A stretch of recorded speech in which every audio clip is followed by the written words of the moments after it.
68, that was one that dealt with summation variables for sure. So I want to take a look at that one. It's on page 168, and I'll read it out loud. It says, Kelly Industries manufactures two different structural support products used in the construction of large boats and ships. The two products are the 345 and the W250s. They're produced from specially treated zinc and iron and are produced in both standard and industrial grades. Kelly nets a profit of $400 on each standard 345, $500 on each standard 250, and industrial models net a 40% premium. Each week, up to 2,500 pounds of zinc and 2,800 pounds of iron can be treated and made available for the production. The following table gives the per unit requirements in pounds for each model. Kelly has a contract to supply a combined total of at least 20 standard or industrial 345 supports to Colton. The company policy mandates that at least 50% of its production must be in industrial models, and that neither 345s nor 250s can account for more than 75% of weekly production. So those last couple of sentences, that's where we need summation variables. By adhering to this policy, Kelly feels it can sell all the product it manufactures. So let's do this on the board first. So what are our decision variables? Let's start there. It's a production mix, like we've been doing a lot of these. What are we making here at Colton Shipbuilders? So in this case, we're making what? X1, we'll say, are our, what are they, W350s, is that right? And our X2 would be our Z, what is it, Z what? Z345s. And we're making, these are the standard ones. And we also make industrial ones. So the industrial 350s is X3, and the industrial 345s are X4. So we'll just start with that at this point. Right? So those are the four decision variables we have at the beginning of this. What are we trying to maximize? What do you think we're trying to maximize in this case? Obviously, production mix, we maximize profit. And according to this, we get $400 on Z345s. So that's the standard model. That's the 400 X2. And on the 350s, we net, we got 250s. It should be 250s, I guess. W250s. The W250s, that's $500. Okay, so 500 X1 plus 400 X2.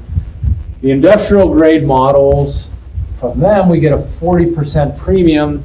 So let's see, 40% of 500 is 200. So 500 plus 200, this would be 700 X3. And 40% of 400 is 160. 400 plus 160 is 560 X4. So hopefully I have it right. Does that look right so far? Because I switched up my 345s and my 250. So we heard a whole bunch of constraints. Some of them are easy. For example, I kind of screwed this up, but anyways, I'll make sure I get it right up here. For example, we know we only have so much zinc. We know we only have so much iron. We have, let's say, 2,500 pounds of zinc. And let's see, the standard 250 takes 16 pounds. The standard 345 takes 25. The industrial 250 takes 34. And the industrial 345 takes 46. Does that look good? That is zinc. And the next one is iron. We have only 2,800 pounds of that. The standard 250 is 28 X1. The standard 345 is 50 X2. The industrial 250 is 12, X2, X3, and the industrial 345 is 30. So hopefully I have all my coefficients correct. Okay, hopefully I'm marking them correctly. Let's see, so that was pretty simple. Kelly has a contract to supply a combined total of at least 20 standard or industrial 345. So 345s are X2 and X4, so that means X2 plus X4 has to be greater than or equal to 20, right? So we have some contract for 345s, they don't care if they're standard or industrial, but we need at least 20 of them. So X2 plus X4 has to be greater than or equal to 20. We're good so far? Now, here's where our summation variables come in. Company policy mandates that at least 50% of the production must be in industrial models. All right, so I need a summation variable. So I'm going to need, I think, maybe a couple summation variables. So I'm going to call X5 total production. Now I have to define that. How do I define that? Via a constraint. How do I define X5? What would that look like, a definition constraint?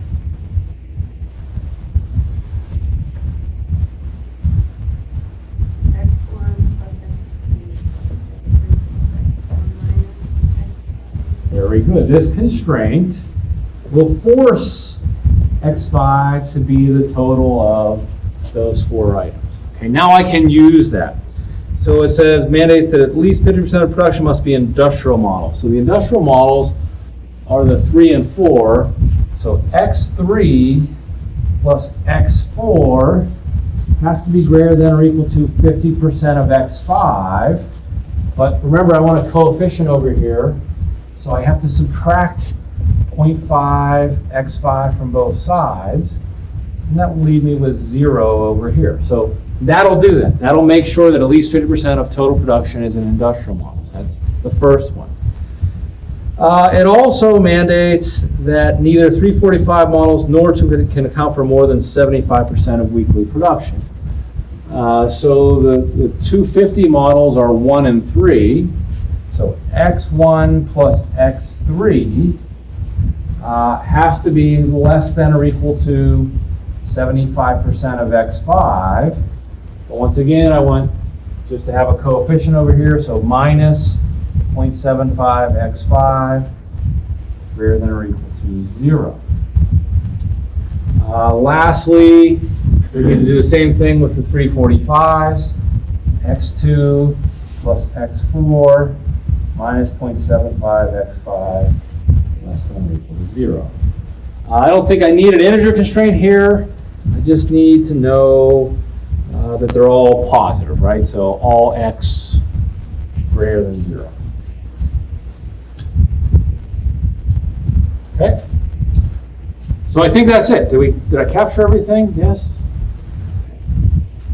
So how did you guys do? Did you solve this then?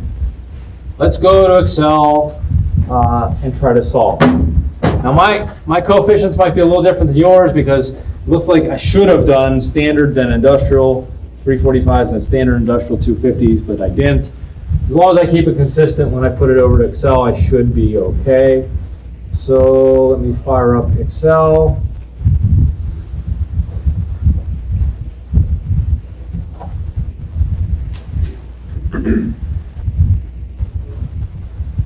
And let's go over here to C, and we'll do standard 250s.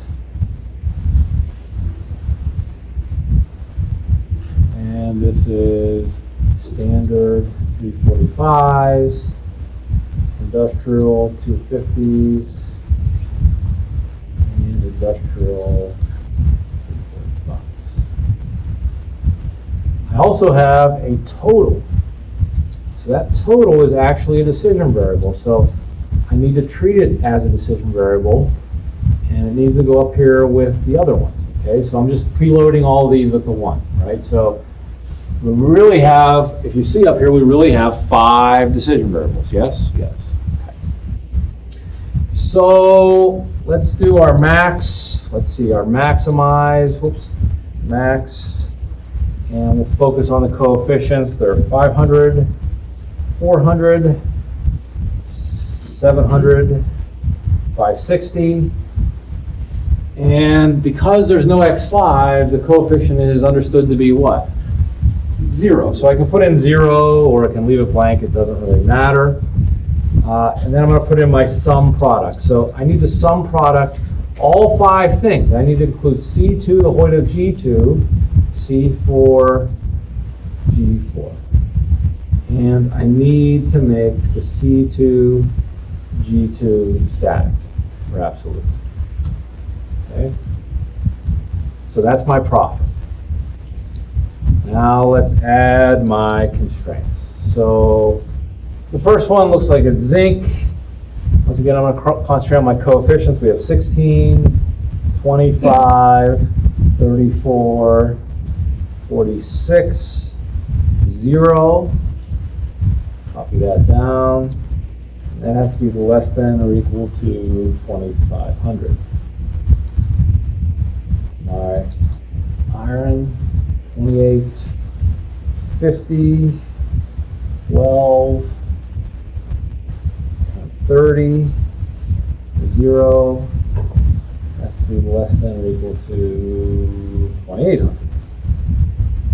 Okay.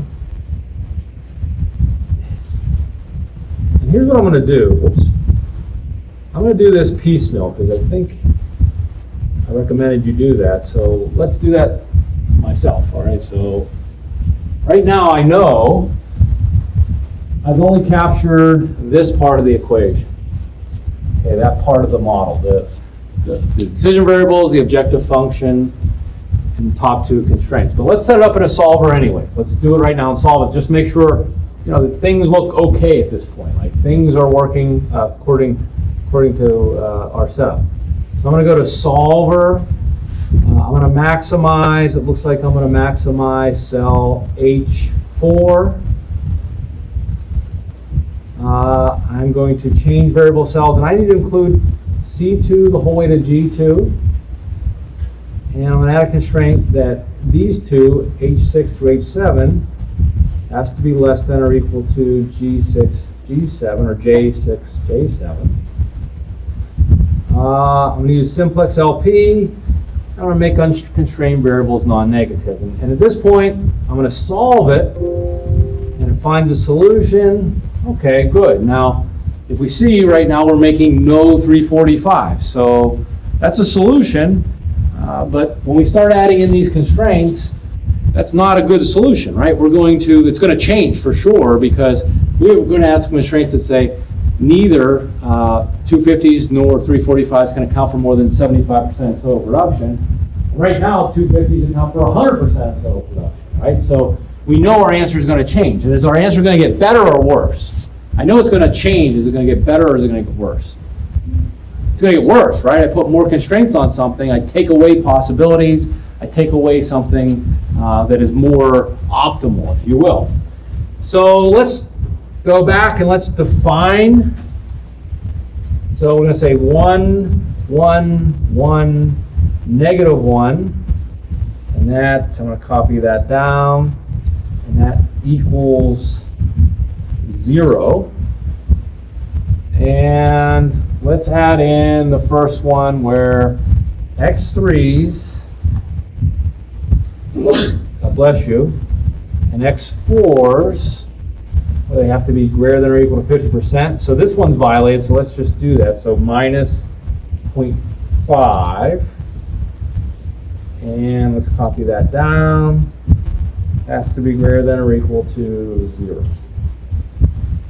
So let's just add these two in right now. And really, let's see, this one, greater than or equal to 0? Yes.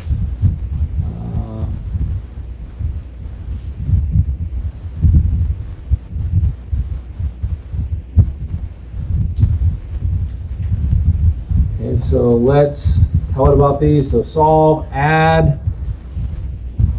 I'm going to add a constraint that says H8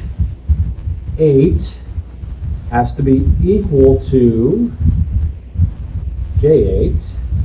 Add. I'm also going to say that H9 has to be greater than or equal to J9. So I've told it about the next two constraints. Right now my profit is 66,000. I'm going to solve it, finds another solution, and it takes it down and is adhering now to at least 50% are in industrial models, because I told it, that was what I told it, it was violated. So now exactly 50% are in industrial models. Well, what happened to my profit? It went from 66,000 down to 60,000. We still don't have in our constraints that say at least 75 or no more than 75% in any type of model. And we have 100% in 250 still, so we know this is going to be worse, right? So let's try it.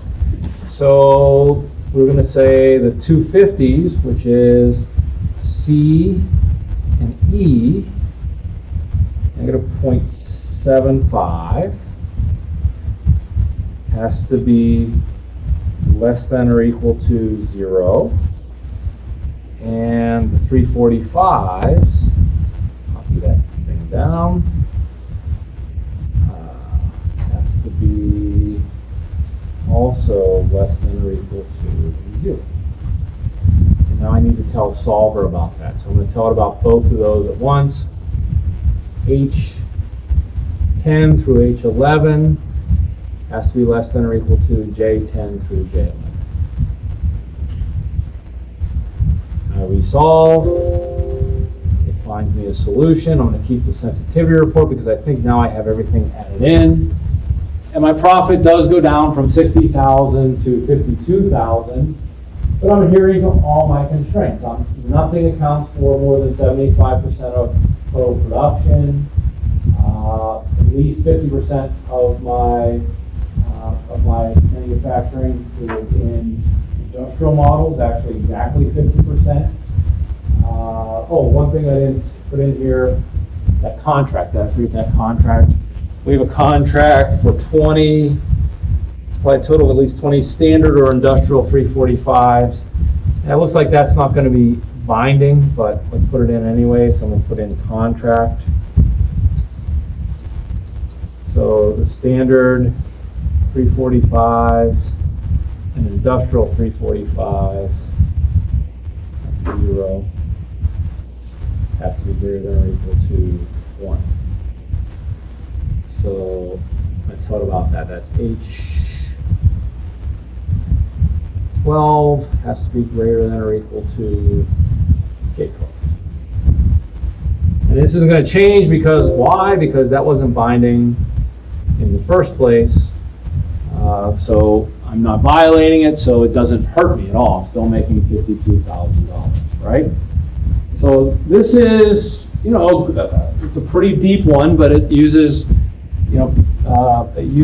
summation variables appropriately. What proportion of the production are 250 models? Well, the 250 models looks like it accounts for, that's probably exactly 75%. So we see why is that? Well, because we have constraint. 250s must be more profitable. And remember, when we didn't have that constraint, it was making all 250s. So it kind of tells us that that is binding. State whether you should buy additional shipments of zinc should they become available at the following premiums above zinc's normal cost. So what do we have to look at for that? This is letter C. What do we have to look at to see if we should buy more zinc? I have to look at the sensitivity report. Let's look at the, God bless you, let's look at the sensitivity report for zinc. First of all, is zinc binding? That's question one. Am I using all my zinc? Yes. The final value is 2,500, and I'm using 2,500. The shadow price is $21.10. Okay, $21.10. So, and that's zinc is included. I don't know if you notice how it said it. It said, state whether you should buy additional shipments of zinc should they become available at the following premiums above zinc's normal cost. So this isn't the cost, it's the premium above the normal cost because the normal cost is already factored in that coefficient.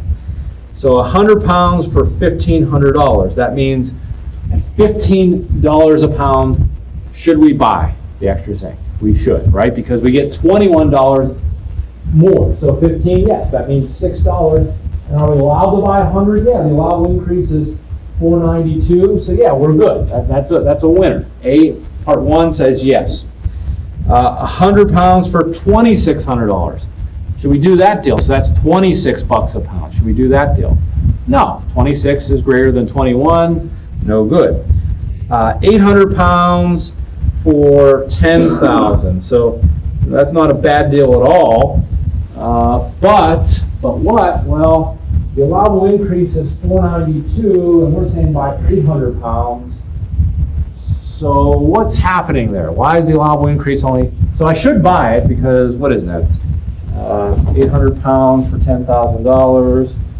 So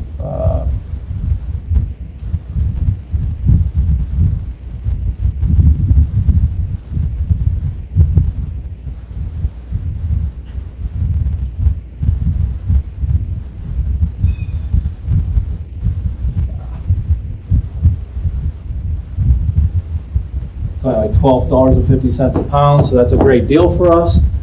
But you can only buy up to 492 pounds. That's when that's available. So what would your answer to that be if your boss said, should we do that deal?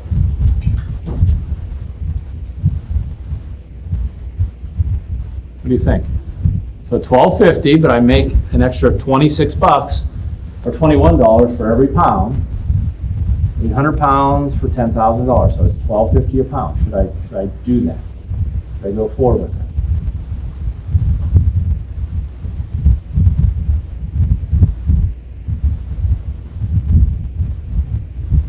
If I'm not your boss, what if I'm your professor and I'm asking you this on an exam? What do you say? That's a good question. What do you think?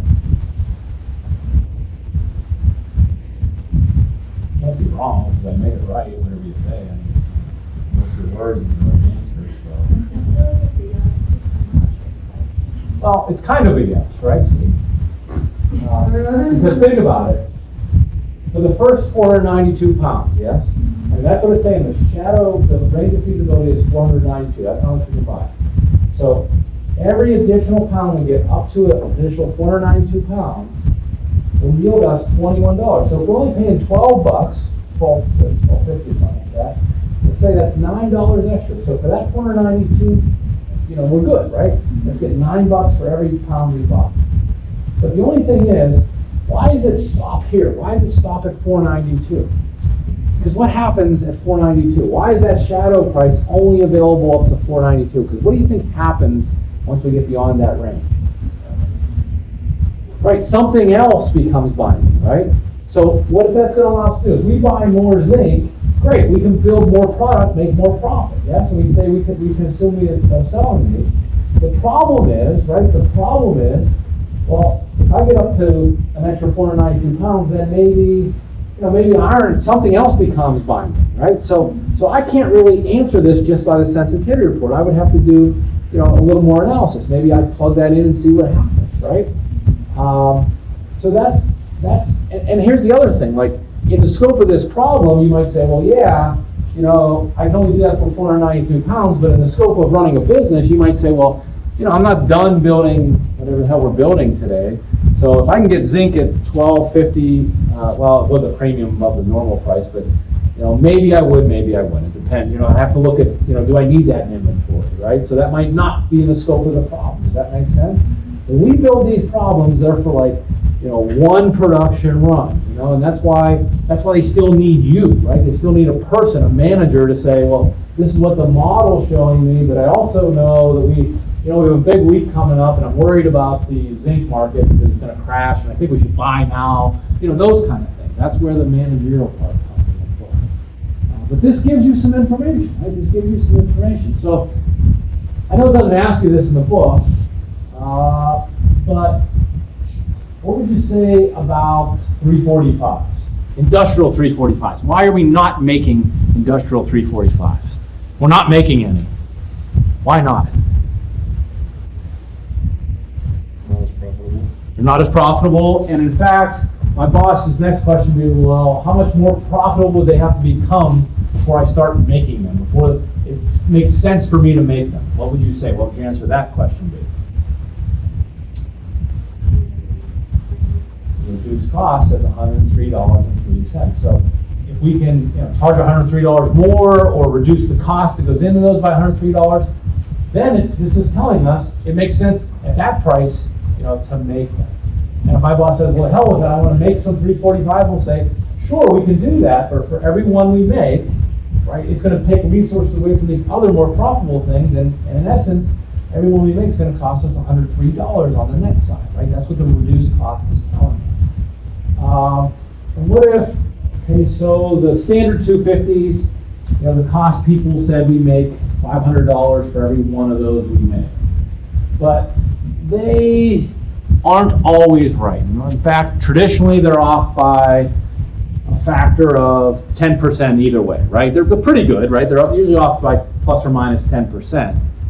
So what does that mean when we look at this solution? Well, this is still a solution if that 500 goes from where to where? What's the range of feasibility for that $500 on that 250? What's the range of feasibility? What's the allowable increase, allowable decrease?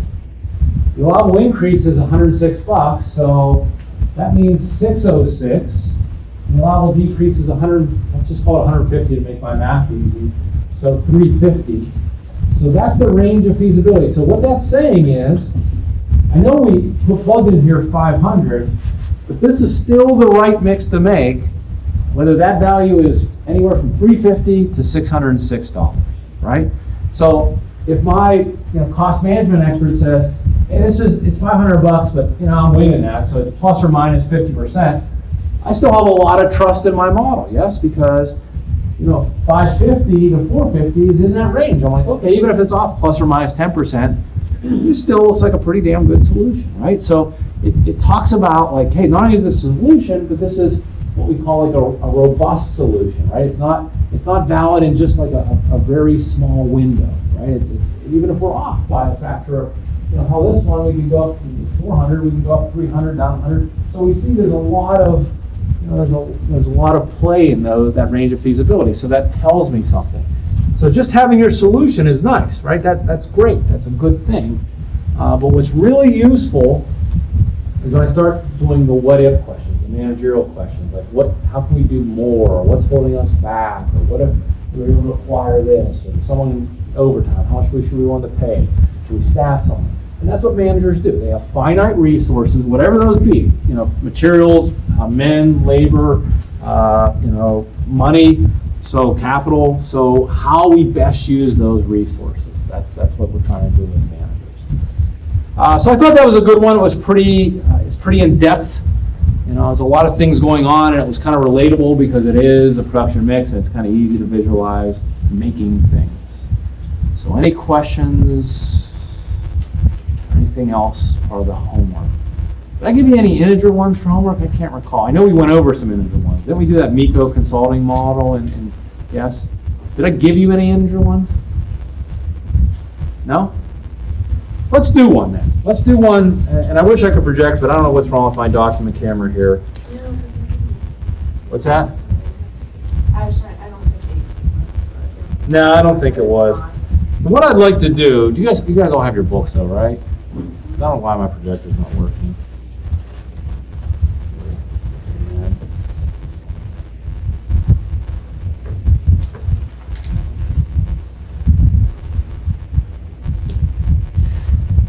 So the one I'd like to take a shot at, maybe not do the whole thing, because it's going to take us a long time to do, but I want to understand. I want you guys to think about it. Is number 28 on page 177. So one of the applications of integer models is staffing, right? A lot of times when you're staffing something, you say, I'm going to have how many people here? 3, 4, 5, 6. You really can't have 3.75 people. Sometimes people are less than a whole, but still we can't comment that. So how many people do we hire? So staffing models, and if anyone's ever worked in like a retail environment, I'm sure some of you have, where you're store managers or work at an Applebee's and you have to staff. It's complex because you think about it, you have all kind of constraints. You want to have certain people here while you open, certain people up here while you close. You know, certain people have little stipulations of their own. I can't work weekends. So those are all constraints, right? They all have to come together to do this staffing model. So let's look at, why don't you guys take a shot, just read on page 177, number 28.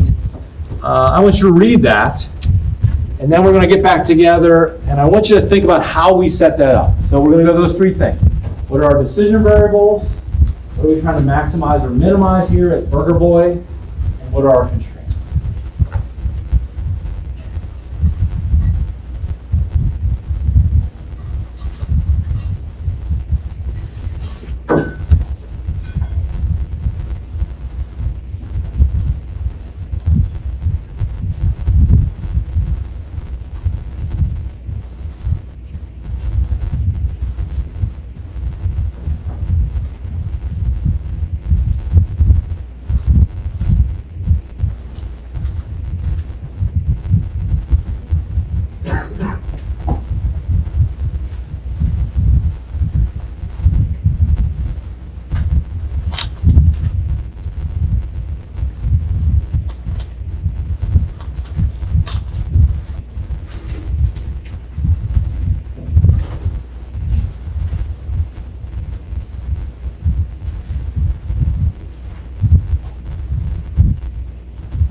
we are charged with staffing Burger Boy Restaurant from 8 a.m. to 10 p.m. daily. In addition to hours of business, crew workers must arrive 1 hour early to help set up the restaurant and 1 hour later to clean up. So it looks like we are responsible from 7 a.m. to 11 p.m. We have to have people here. There's a needs assessment that tells us how many employees we need every block. There's also if we hire, we have, looks like 9 shifts going. Some are part-time shifts, some are full-time shifts. There's a daily salary associated with each of those shifts, so that's 2 hours, so it must be $7.50 for the first one. And then they also have like some summation variable deals. Burger Boy wants at least 40% of all employees at the peak time periods of 11 to 1 and 5 to 7 to be full-time. And they also want 2 full-time employees must be on duty when the restaurant opens at 7 and when it closes at 11. So, first question. What am I deciding? What am I deciding? Decision variables. What am I deciding? What are my decision variables here? And these are going to be all integers, right? This is an integer constraint. So what am I deciding? Is that how many people on each of those shifts? Right. Every shift is a decision variable, right? Like how many to hire at shift 1? How many to hire at shift 2? So crazy enough, I'm going to call those X1 number to hire shift 1. And I'll go the whole way through, what are there, 9 shifts? Is that right? Yeah. So X9, so I have 9 decision variables, X1 through X9. The number to hire shift 1, 0, 1, 2, 3, a million, whatever it is. Number to hire on shift 2, shift 3, shift 4, go to 1. Is my objective here? What am I trying to maximize or minimize in this case? Yes? Minimize the salaries on each shift. Yeah, so I want to minimize like the daily cost of salary, right? People are our most expensive resource in a retail environment like this. We want to minimize that. So if we hire a person on shift 1, they work 2 hours, so they must be getting paid $7.50 an hour, but we have to pay them $1.50 or $15, so 15x1. If we hire someone on shift 2, well, heck, they're here for 4 hours, and we only give them $25. So we're not really paying very well here for the boy, but X9 is, let's see, 16 plus 16 X9. Right, so you guys see where those coefficients come from, right? That in that table, the daily salary is what we are minimizing. So that's not so bad. But what are my constraints going to look like? What are my constraints going to look like? What are my constraints going to look like? So what did you hear there that something I have to have? Right? What do I have to hear to? Because right now the solution is hire nobody. That minimizes cost, right? If I hire no one, I have no salary cost. No headaches, yes. 40% of all employees. Okay, so that's one thing. We have 40% at the peak periods. Let's do that one last, though. Those are a little tougher. Those are the summation rules. So let's hold those till the end. What's the more straightforward ones? I'm not going to do them all, but where else do you see there are requirements? Yeah, so there's some needs analysis said, hey, from 7 a.m. to 9 a.m. we need at least 8 employees, right? So that sounds like a constraint to me. So that sounds like, hey, from 7 a.m. to 9 a.m. we need at least 8 employees. Well, who's here from 7 a.m. to 9 a.m.? Let's look at those shifts. People that work on shift 1, they're here. People that work on shift 2, they're here, because they work from 7 a.m. to 11, so they cover that. And people that work from on shift 3, 7 a.m. to 3 p.m. are here. That's it. So that first one looks like this. X1 plus X2 plus X3 is greater than or equal to 8. Does that make sense? Because X4 through X9, they're not here. So X1 plus X2 plus X3 is greater than 8. It looks like from 9 a.m. to 11 a.m. I need at least 10 people. So who's here from 9 a.m. to 11 a.m.? Tell me what shifts would this cover this grouping? Who has people here from 9 a.m. to 11 a.m.?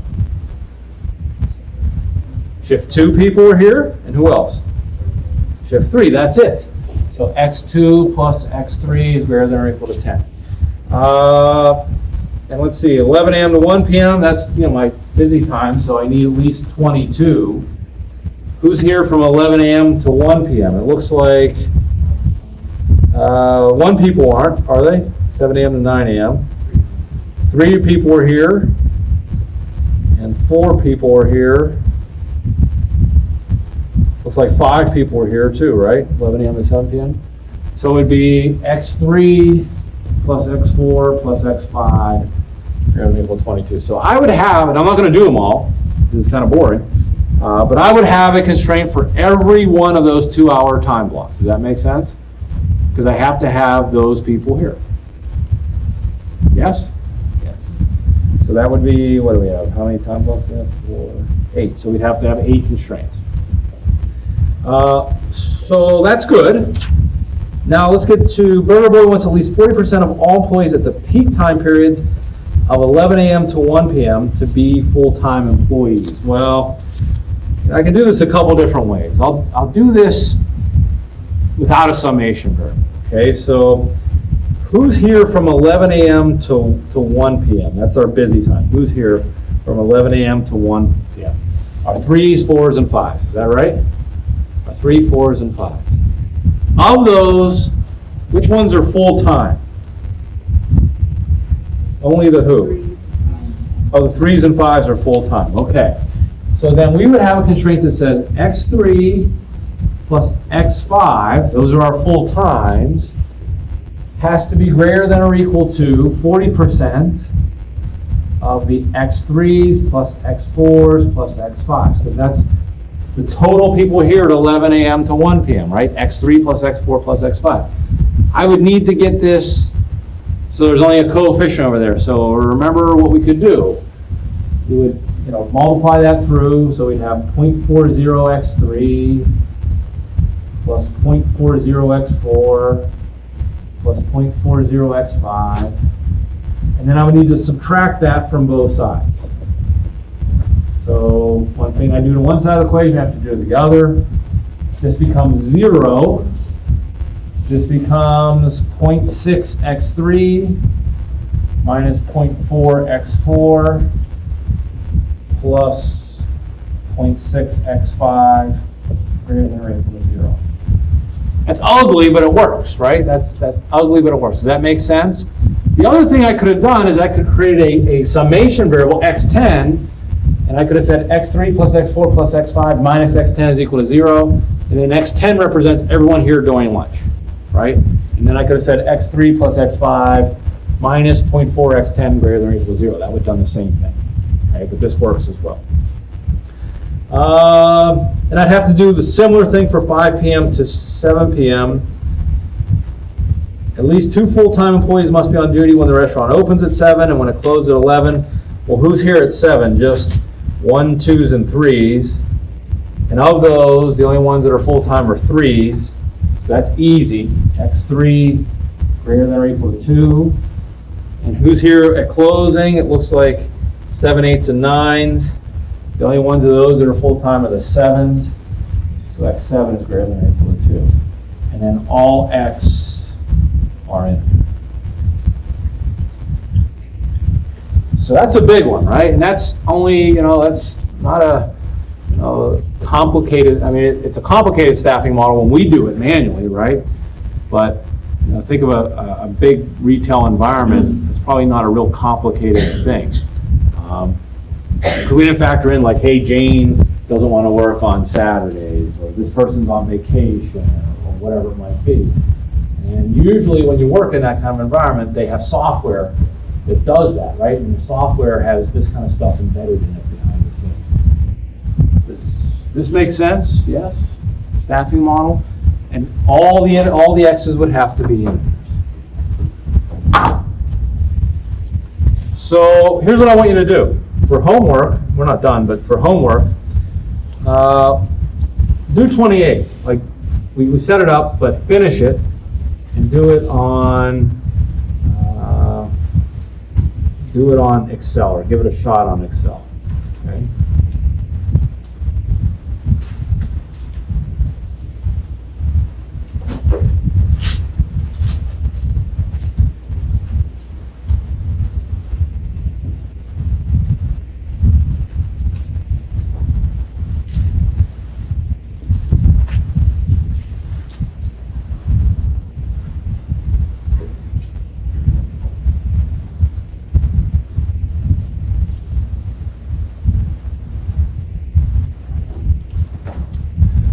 All right, let's move on.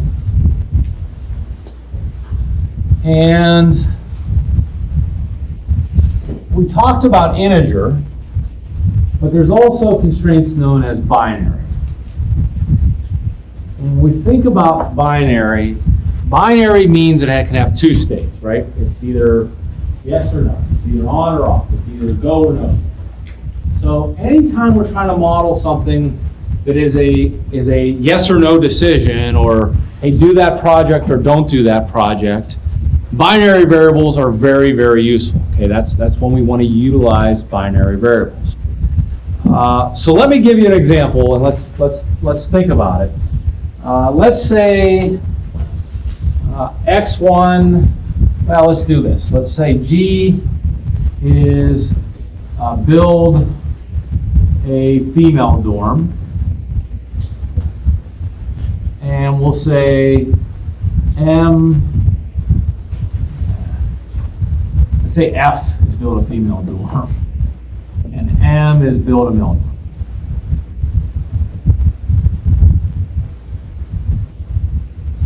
And these are projects maybe that St. Francis wants to take on, right? They know a couple things. They know they're not going to build many male dorms or many male female dorms. They're trying to say, male dorm or female dorm. Right, so male dorm or female dorm. So these are binary variables, meaning they can only take on 1 or 0. That's the state. Okay, 1 or 0. So let me think about this, and let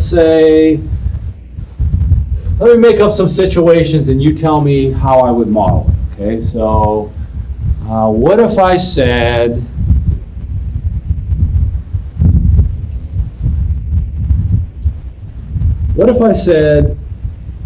we need to build at least one dorm? I don't care what the combination is. I don't know if it's male or female, but I need to build at least one dorm. At least one. What would that look like?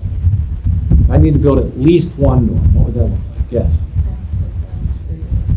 Very good. So when I'm talking about combinations, we use addition. So F plus M greater than or equal to 1, right? Because they're only a 1 or a 0. So it's only a 0 or 1. So it has to be, if we think about it, there's only 4 combinations of this, F and M. Do neither, do both, do the female alone, or do the male alone. So the ones that work here, well, this doesn't work, this is okay, this is okay, and this is okay. And that's exactly what we want to model, yes? Okay. What if I said this to you? What if I said, I only want to build a female dorm if I also build a male dorm. So I can't build a female dorm alone. I can only build a female dorm if and only if I'm already building a male dorm. What would that look like? So I can't build a female dorm alone. So think about it. Is this okay? Did I say I have to build a dorm? I did it before, but in this situation I'm talking about now, do I have to build a dorm? No, that's okay. Is it okay to build both? Yeah, sure. Is it okay to build the female without the male? No, I said that's no good, right? Is it okay to build the male without the female? Yes. So what kind of constraint can I write that makes those 3 true but that one false? What kind of constraint is true with those 3 things that I circled but false with the other? Go ahead. That's not an if statement. I know what you're thinking. We don't need that yet. Think about relational operators. What relational operator, you know what I mean, like greater than, less than, equal to, what relational operator can I throw in here that makes these 3 true but that one false? M is greater than or equal to F. Okay, very good. Or F is less than or equal to M. It doesn't, it's the same thing, right? But F is less than or equal to M, because in this same case, hey, they're equal, that's okay. Hey, they're equal, that's okay. Hey, that's not okay, because 1 is not less than 0. This is okay, because 1 is greater than 0, or 0 is less than 1. So how would I write that? Well, the way I write that, though, is I want a constant on the right-hand side. So I would subtract M from both sides, and I get F minus M is less than or equal to 0. Does that make sense? What if I said this? What if I said, I don't want to, whatever I do, I have to make both populations happy, because if I build a female dorm without the male dorm, the males will be upset, and vice versa. So I'm telling you this next term, this is okay, and this is okay, but these two bottom ones are not. They're going to cause me issues, right? Building a male dorm without a female dorm, or a female dorm without a male dorm. So how would I model that situation? How would I model that situation? Very good, right. In every case where it's okay, F is equal to M, or another way to write that is F minus M is equal to 0. Yes? You're starting to see how these things come together?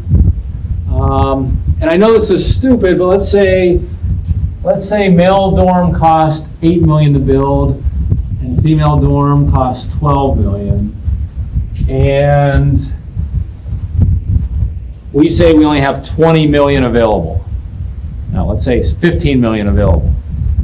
What does that constraint look like? We only have $15 million available. This costs $8 million. This costs $12 million. And we only have $15 million available. What does that constraint look like?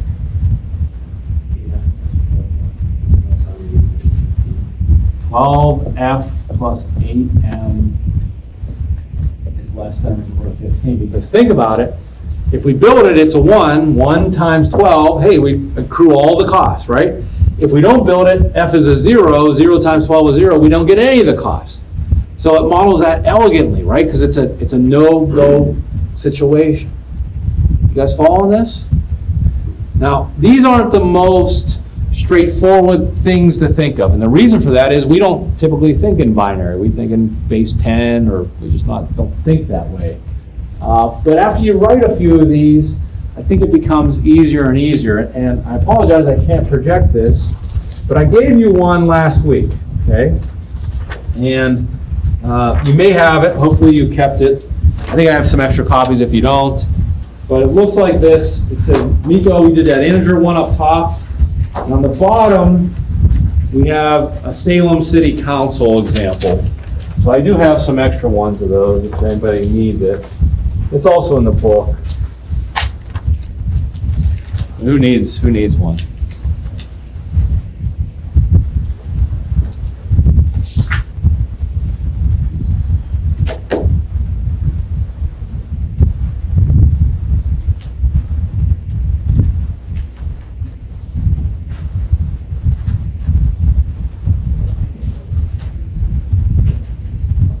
All right, so let me set the stage here, okay? So a lot of you guys work for businesses or organizations, or even if you have a home, you have a list of projects you would like to get done, right? You like to, we want a patio, we want a hot tub, we want to finish the bathroom or the kitchen, whatever it might be. But businesses are presented with that as well. There's always more projects than you have money, manpower, time. So one of the great applications of binary models is project selection models, right? So I have these 50 projects I could do. Of these 50 projects, which ones can I do or which ones should I do? Okay, and we got to consider multiple things. And in this example, it's not really a business; it is a municipality. So we work for the council of Salem City. And they are trying to determine what projects they are going to do next year. And in that little box in the bottom, there are, looks like 9 projects they could do. They could hire 7 new police officers, which, cost $400,000, create 7 jobs. And this points is kind of a weird thing. Points in this case is, and I'd have to read the question to you, but Salem City Council obviously represents their constituents, right? The people of Salem. So you may have received something like this. They did a survey of their constituents. They say, what would make you the most happy, right? You ever get a survey like that, like in recreation survey, like the town you live in, they say, and they sometimes have to do that for government grants. So Salem did that, and they said, what would make you the most happy? And based on those survey responses, they assign points to these projects. They're called like utility points. You know what utility is? Like utility is a measure of happiness, utopia. So the first project is worth like 4,000 happiness points for the people of Salem. The second project is worth 1,700 happiness points or utility points. And the last one is worth 3,000 happiness points, okay? So, do you guys understand the setup here? Yes? So we are Salem City Council. We have 9 potential projects. We know we can't do them all because we have things holding us back. Those projects have costs associated with them. Those projects create some jobs, like there's some that create, like the first one, hire 7 new police officers, create 7 jobs. Obviously, modernized police headquarters doesn't create any jobs. And there's points they create as well. So the other constraints we have are, and I'm looking at the bullet points here, we only have $900,000 in the budget. So obviously we can't do them all, right? So a combination of those we can do. The council wants to create at least 10 jobs, so we have to create at least 10 jobs. That sounds like constraints to me. They don't want to be too nice to the police department, so at most, they only want to fund 3 of the police projects, at most. We can do less, we can do 3, but we can't do 4, if you will, right? Perform only one of the 2 emergency vehicle projects, so we can't do them both. And sports and music funds must be restored together or not at all, because same thing like the female and male dorms. If we restore sports funds, the music people will be upset if we do music. So we have to do them together or neither, right? So both on or both off. Does that make sense? And then finally, school funding must be restored before new school projects are funded. So apparently we cut some things in the last budget. So for us to do new projects, we have to restore funding to those old ones first, right? That's a constraint. That must be something the school in their union contract has, okay? So once again, I'm going to task you guys with setting up those 3 things: decision variables, constraints, and objective functions.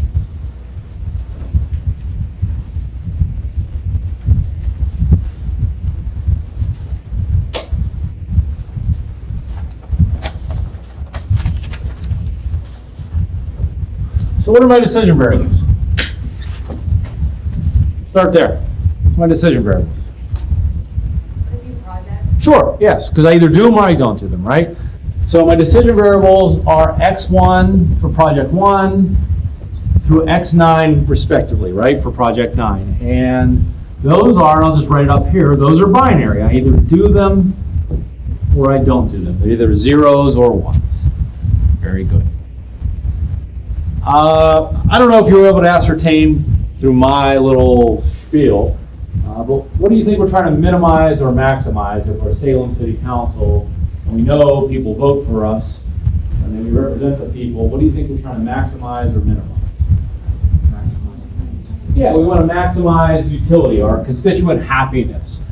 So we were going to maximize. So if we do project 1, I think it said we got 4,176 points. If we do project 2, hey, we get 1,774. I'm not going to write all these out, but it would go the whole way down through, hey, project 9, I get 3,003 points. So I'd have, a 6 in the middle there as well. Does that make sense? So yeah, good. So we have 2 done. So if right now I run this thing, it's going to say, do all the projects. Because that'll maximize voter happiness. You get all the points. That is gaga, dream world. We don't live in that world. We have things that we have to adhere to. So what do you see there? Like one major thing we have to adhere to is what? Yes, we only have, that's one of the things that holds us all back, right? Well, most of us. We only have 900,000. So if we do project 1, that cost us 400,000. So I'm going to do 400x1.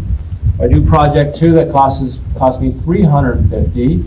And if I do project 9, that costs me 140. So I'd fill in the rest. But think about it, even there, we have basically 2 to the 9th possibilities of projects we could do. With these 9, 2 to the 9th, which is a big damn number, right?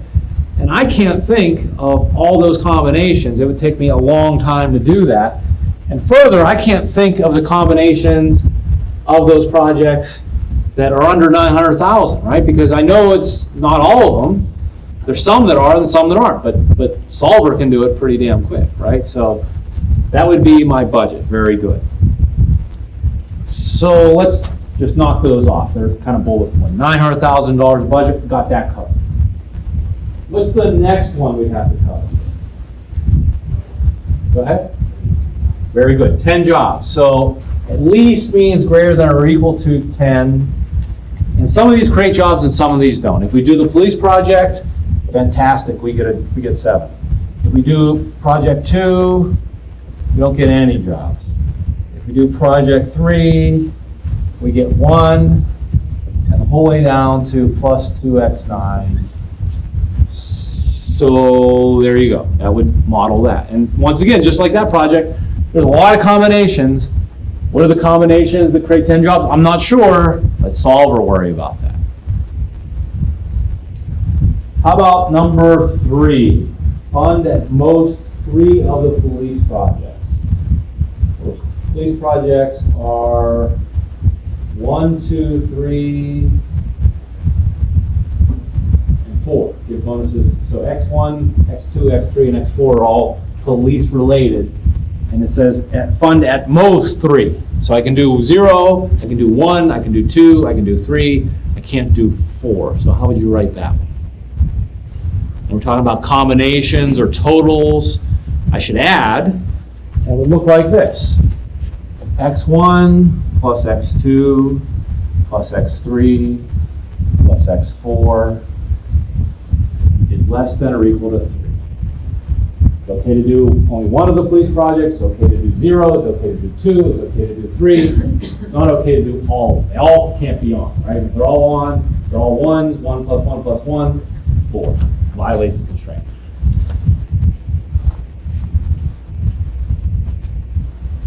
The 4th one's kind of, I would ask for more details in this one if someone told me this.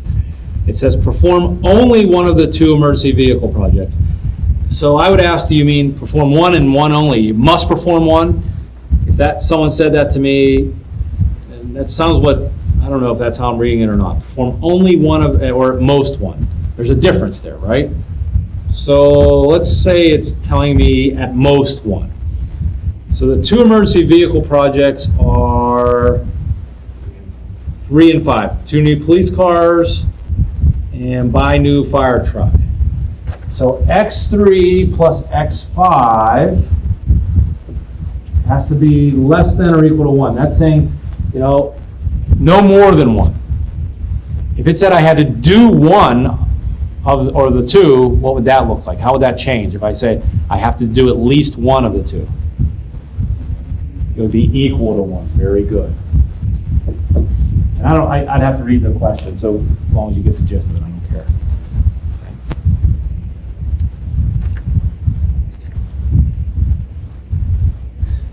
How about this one? Sports and music. They're always at odds. Sports and music funds must be restored together or not at all. So together or not at all. So that is 7 and 8. So what about it? So if you think about our little truth table, X7, X8, it's okay to do neither. It's okay to do both. We want to eliminate these 2 situations. Kevin? Go ahead. Equal to 2 or equal to 0? I can't do that with 1 constraint. I know what you're saying. You're saying this is okay and this is okay. But what's true if we stuck a relational operator between here? What's true of these 2 that aren't true here? What about 7 and 8 that are true here that aren't true here? They are what? Equal. So X7 is equal to x8, or another way to write that, x7 minus x8 is equal to 0.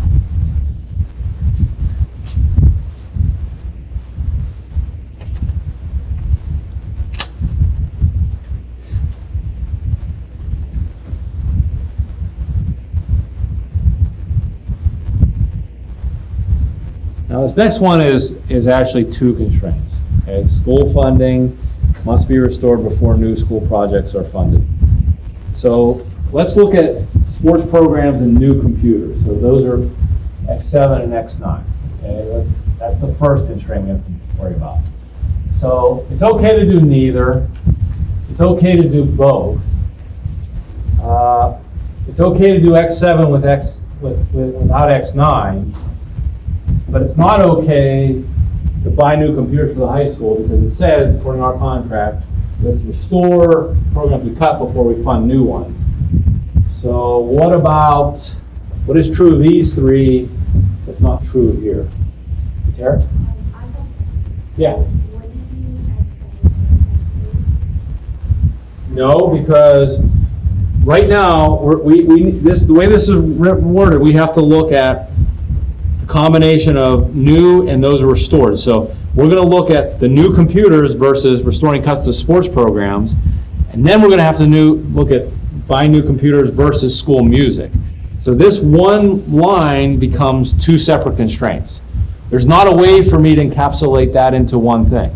Okay. The previous one, yeah, it was X7 and X8 because it said, hey, you either do these two things together or not at all. So it is X7 and 8. Now we're talking about, hey, we can't do new funding, which is X9, until we restore, which is either X7 or X8. So let's just look at it in the window of X7 and X9. This is restore, this is new. These are new school funds. These two, this is okay, this is okay, this is okay, this isn't okay. So what's true of those first three that's not true of that last one? Yeah, in every situation,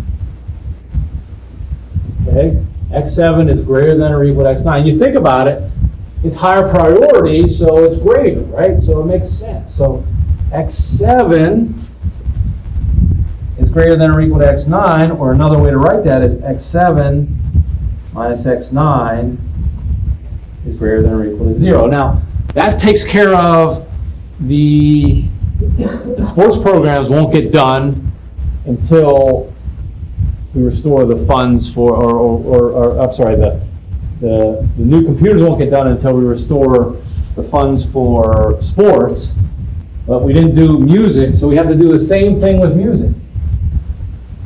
So X8 minus X9 also has to be greater than 0. Because if you think about it, all these constraints are and. We have an implied and between them. This has to be true, and this has to be true, and this has to be true, and this has to be true. So these two constraints are and. So it says, hey, we have to do restore this before we do new funding, and we have to restore this before we do new funding, right? Because all of them have to be true. So it's an and situation, not an or situation. So what's great about this is you think about all the combinations that are out there, right? All the combinations that can happen. And this will parse through it and say, are there things, here's the combination, here's the budget that creates 10 jobs, that does no more than 3 police projects, that, it does all those things. It does all that logic that we were able to put on paper. Devin? Could you make that one constraint if you went X7 minus X8 multiplied by 9? No, we can't do that, You no. can't put a multiplication in, they have to be Yes, addition yeah. and subtraction? Right. Yes. So no.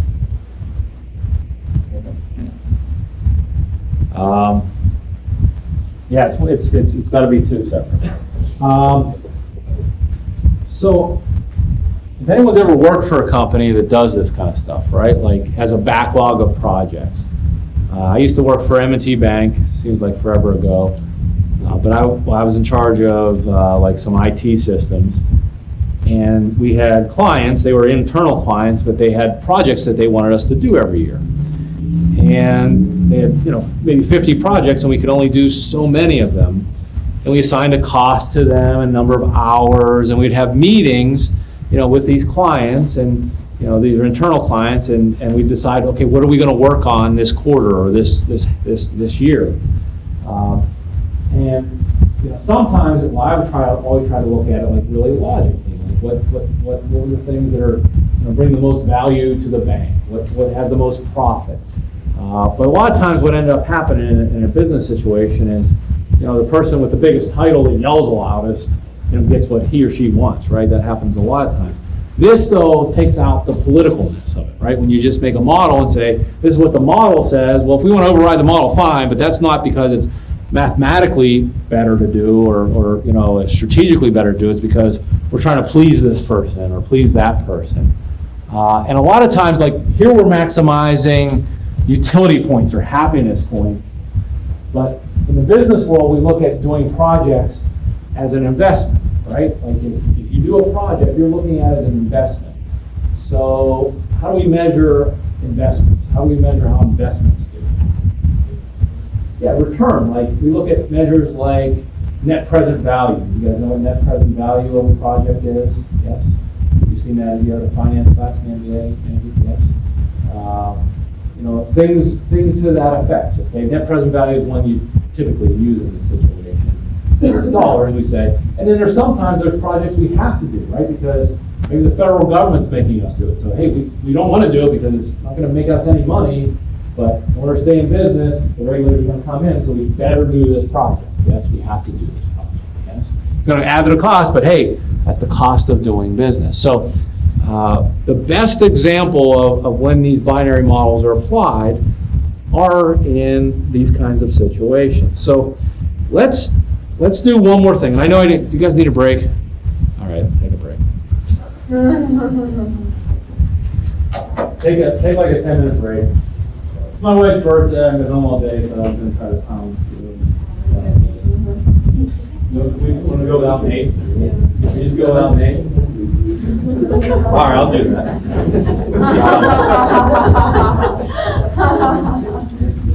So the last thing I want to do without Nate is number 34 in your text is a good example of a project selection model. So number 34 in your text, I'm sorry I can't project it, which is on page 179.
So this book shows its age. So this is the Corvex Corp. This is a company concerned with developing CD-ROM software that it sells to major computer manufacturers, includes packaged items when consumers purchase systems with CD-ROM drives. So, remember getting like AOL disk in the mail? Do you remember that? So I guess it's a call out to that. So the company is currently evaluating the feasibility of developing 6 new apps. Specific information concerning each of these applications is summarized in the following table. Corvex has a staff of 60 programmers. That's, sounds like a constraint to me. They have $33.5 million. That sounds like a constraint to me. Formulate and solve a binary linear programming model for the situation and assume that the following additional conditions hold. Well, let's just do the first part first, and then we'll look at the other conditions we have to meet. So what is our objective function? What is our decision variable? What are we trying to decide? So same as the last one, every project is a decision variable. X1 through X6 are binary decision variables, right? So X1 through X6. We're trying to, in this case, maximize what? What do you think we're trying to maximize? I just talked about this. This is what we do a lot of times in the business world. Net profit. So if we do project 1, we're assuming we're going to get 2 million. If we do project 2, it's 3.6 million. The whole way to, if we do project 6, we get 6.2 million.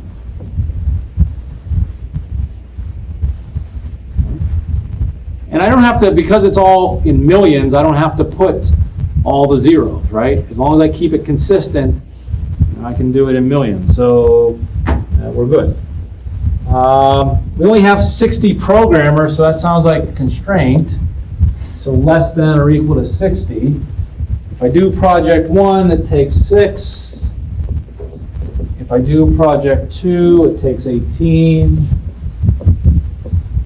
And so forth and so on, the whole way out to 34 for project 6. I only have so much money. I have $3.5 million. So less than or equal to 3.5. The first project cost me $400,000, so that's 0.4 million world, Next one is 1.1 million.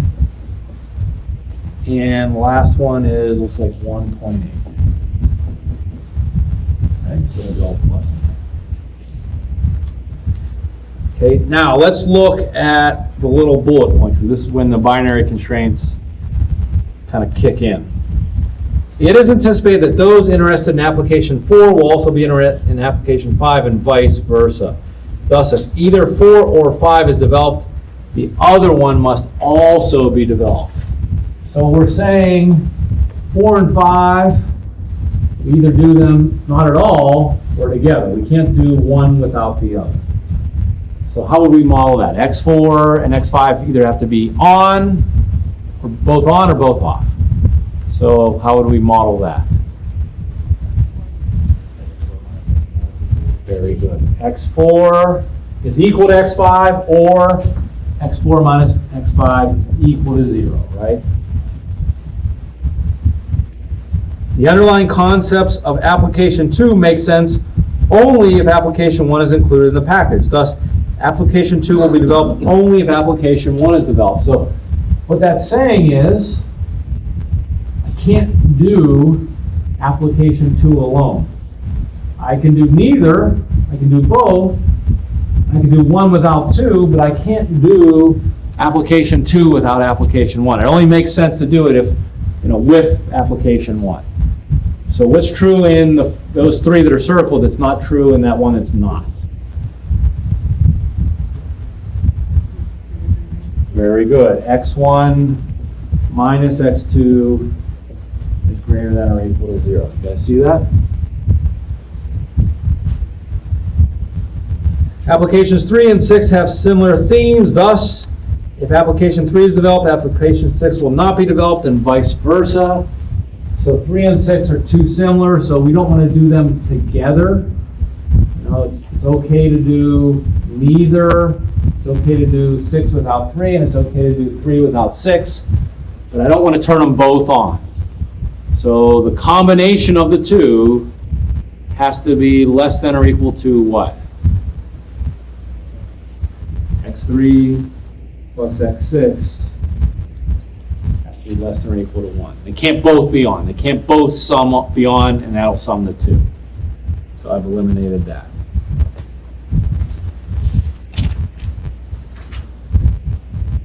To ensure quality products, Corvex does not wish to expand its ops or its product line too rapidly. Accordingly, it wishes to develop at most 3 of the potential applications projects at this time. That's pretty simple. X1 plus X2 plus X3 plus X4 plus X5 plus X6 less than or equal to 3. Most that they do is 3.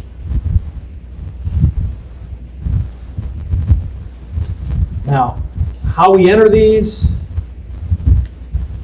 in Excel is the same way we entered the integer one. So if this, I know this is not one, but if I said all these had to be binary, the way I would do that is the same way I did the integers. I would say in solver, I would add a constraint that says, C2 through G2 have to be int is for integer and bin is for binary.